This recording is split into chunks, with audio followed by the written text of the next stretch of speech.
Malolo malia hau eiki moelele ai tonga hono kotoa. Fifia ki te lei ki moto ki mo uniongo me le te oka umafu ki televisione tonga ki he fia fini. Makai koia ki he tala noa lalahi oi aho.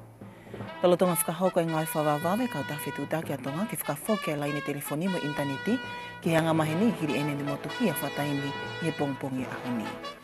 Tuku pāna usila ke whapaanga apolo kalama whingawe ake a tongani mo usila whiunga moe paanga e whātes male valumiriona e he tau e whakahoko moe paanga e valumiriona ki he whiliri waki o e a.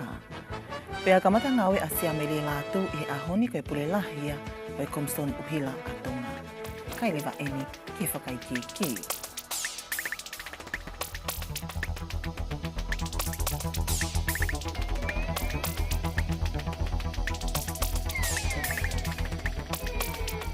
Ko malawa eni ke whoke se vesi mō paila me ngahi laine telefoni a kau tawhitu take atonga TCC ki hanga maheni.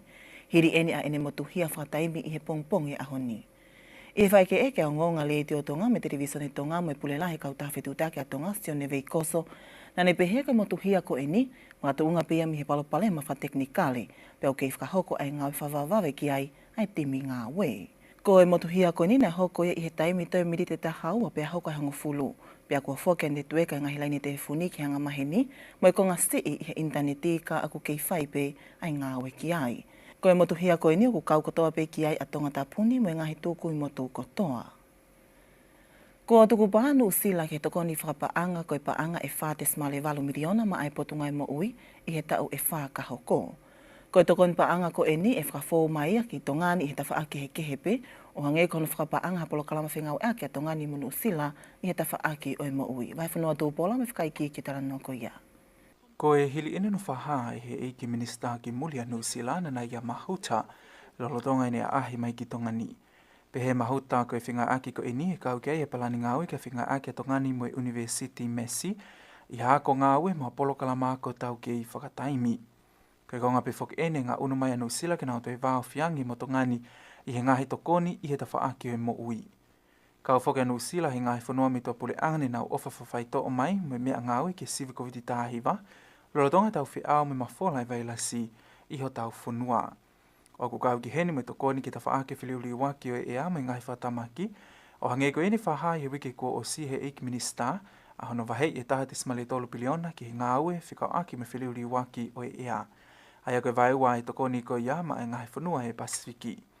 Koe konga e tokoni anu sila ki ngahi whanua e Pasifiki ki au sia e nau palani ngāwe tokoni whapaanga wanoa woua wanoa wanima, ai ne whailonga i whaka ofisiale i he whalai te wike ko o si i Ancient Tonga. Pe he mahuta koe 2 miliona i maa tongani ai ne uswahoko ai whimea aki mo e eiki pale e miaha o ka meliko ai e au ngai e ki ngai ki he kehepe o hange koe langa whalakalaka whakamea ngāwe koe malu i ho tau matawhanga whasisi e whawhalala i he lolo ki he mau angaiwi pia langa whoki mo sektoa o i ngowe. Kai ke hene kakata pe whalaite o wike ko o sia ahi aho eua mai a eik minista ki Mulia New Zealand ai nani whoke tai pe ki New Zealand hili nei whalau mai he atu site o wike ko o si. O ka mata ne aifa diploma e tikai ni we pe tō whalau mai ki tongani i he hoa tau e aho tau pule lulu. Koe mea atko ene ana ia mahuta ki New Zealand e tuko tai pehe eik pale e mia hoa ka miliko. Ai whakawhi ki eik pale e mia New Zealand Jacinta Ardern ki ha ahi me ki tongani i he kaha o. Koe whahai e eik pale e mia lolo tonga e whataha mo i kau whai o ngongo i he whiawhi tō pule lulu. Maa ngonga le te o me television tonga ko au wahi whanua tō pola. O ku kei hoko atu pe a hono tokonia o tongani i he ngahi whanua whengau ake mi tō pule anga, i hono tau i mo whakangata e toi mawhola holo COVID tāhiwa i mamani. Nei whaake he pule anga siaina ngahi nau sivi COVID tāhiwa e taha mano ki he potunga e mo ui i he wike ko o si. Te tau wakai ai hen ki a Lilian Polutere, mai whakaiki ki e taranua ko ia. Ko e tokoni nau sivi COVID tāhiwa ko ini pe Red Kids, ko e tokonia ai kolo ko Tongguan i he whai whanua Guangdong o siaina. Ko e whaamuke tokoni ki ngāwe e potungai mo ui i hono whapapau i ai hao mo e malu i kakainio e whanua me COVID tāhiwa. I kai ngā tai kau hoko e ni ke lalangai mo whamalohia ai wāwhingai akile lei ko ia i he ongo whanuani. Nengo a hono whaawa he pule anga i kau a whanua ke whewhanunga aki i whawaha pule anga. Ka ia taimi tātau ku kei whaipe hona le lei taha whataha mo e potungai mo ui. Ke whapapau i ka kakai katoa pe kuna whalau mai me i tō pule anga ki tō ngani o nau hao katoa pe mea whahinga liwanga o i COVID tāhiwa. O ku mai no pe fo ki o ki kai ki te ngau e a ki e tau i whakolontini. Ka koe ka kai ko tau pe ku nau whalau mai mi toa pule anga ko pau ke nau alu ki nau toro ki ngai senta o whitaha. Pe senta mo ui o whitaha mo i whale maha ki vai o la o whai ho nau siwi ko piti tahi wa. I he osi ai aho e toru mo i aho nima e nau tō uta ko ia i tonga ni. Kai ke koe wha amo e nau siwi ko piti tahi wa koe ni ke toi to koni ke waviange mo le lei hono whapapao i o kai ke toi mawhola e ko piti tahi wa i ngai tōku i kolo ko ia o tonga ni.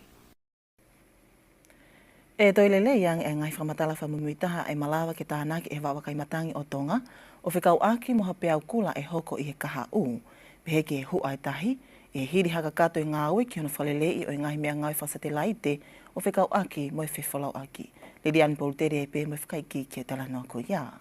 Ko e polokalama ngau e kospe ko e hoka tuia ai e konga honoua o i nau ngau e, pea ku nau popo wain ki ngai whanua e tahani mai e Pasifiki ka num wakai i, ai to o ngau kei e ngai whamatala ea o ku tuku atu ke whamalohia mo whalahiange, ai mahino ku mao he kakai e whanua whakau aki me to o ngau kei e ea i hawa i taimi lo loa.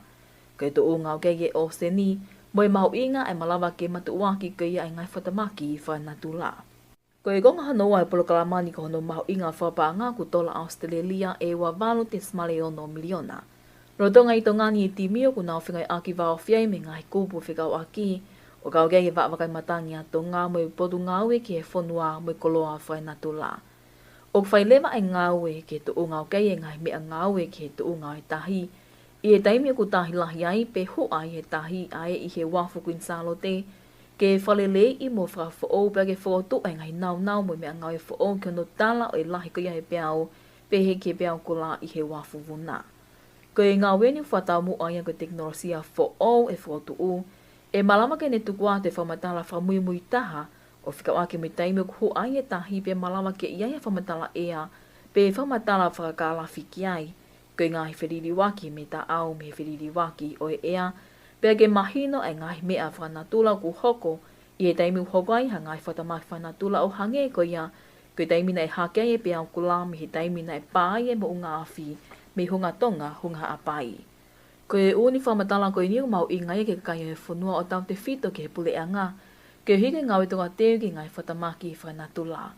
Ko e palani ngau e pule anga ke ngahi langa lalahi e mata whangalo tonga e taimi ko ia e whatamaki. Pe he ke taimi o e whaki a ke hiri e whatamaki i whanatula. Ko e whaamuka tonu e uni whamatala mo e whafofua ko ini e malama ke leleia ngai. Pea tonu ai whawa e koe e ngahi ngau e me whamatala o whikau aki me tu o ngau kei e tahi i e wahenga o e Pasifiki. Ko e mea ngau e ke no tala e hua o e tahi me pea kula ai o kufotu i nuku anofani, ko e tahaya i ngahi mea ngau e taha whao kufotu o e Pasifiki. O malama i mea ngau e ni mo mui i e tu o ngau kei e mamani, mo e ngahi whe unua ki. Pea malama lewa ke te lelea ngai mo mahino e whafofua ki ngahi whatamaki e hoko kene we siai ai e whanua. Kai kehe ko polokalama ngā weni o whapaanga ia he pule a ngā Australia pe o rotonga ia e timi i tongani. A ia ne malawa ki nau whakatahama ke hei me tana whikau lahi o Australia ki tongani Her Excellency Rachel Moore i he wike kua o si. Pea kua whiri a sia mele lātu o Hawelu ke hoko koe pule lahi Komson Uhila o tonga. Ko hiri eni hono whapapau i me he Komson Uhila, a iau kamata ngā ue pe i hono lakanga i he ahoni koe mō ni te kono woua o Aokosi.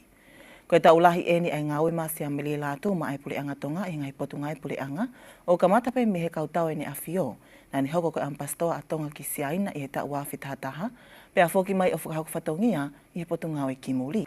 I ka ingata ina te iai pe me ene ngāhi ngāwe kehe o a o mai eni ke he tuunga kua whiri ia ke laka ngani. Ko e taha whoki eni tau mua ai whakahaku whatongia Komson Uhila a tonga, ko hona whapapau i koe ngahi mauanga Uhila, te nau taki o ku hao mo malu ke kakai o whanua. Pea ke whapapau i koe mahu inga o i maunga Uhila e totongia i he maulalo au pito. Kai ke ko hono whakatu eni o sia mele lātu ke lakangani, hiri a leo leo mai a Krismasi mā asi i he lakangani i he mei tau eni e whā. Te tau wakai lewa heni ke whamumui taha mi he mala e o sipote whakahoko atu ia e vai whanua tō pola.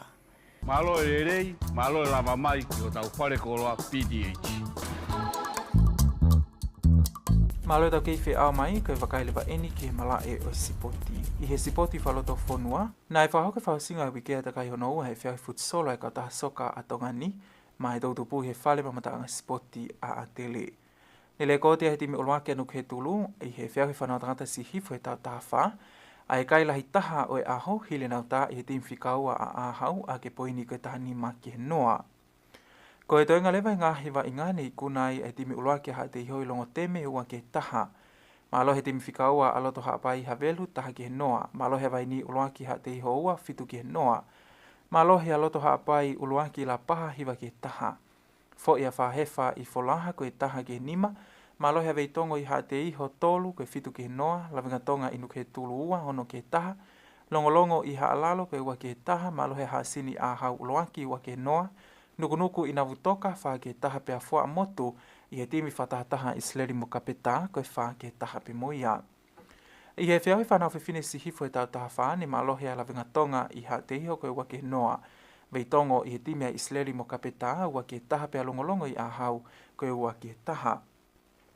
I he whiawi whanau whiwhine si hifo e tau taha onone i kuna a loto haapai i la paha koe tolu ki he noa.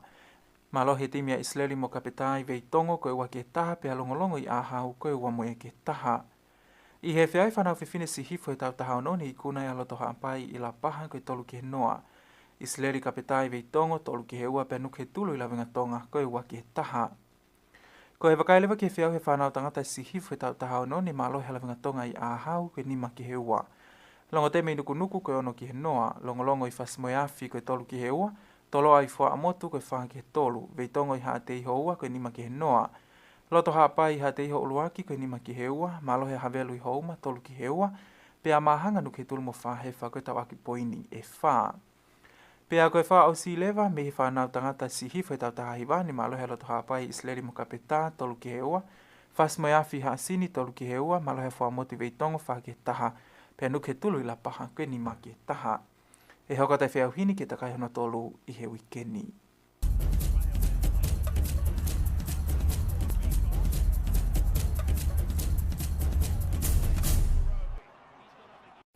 Pea koe kakato pe mo ngongo i he lea whakatonga, ki moa pea tau mawai tato e wakai pe heni ke ulu i o ngongo.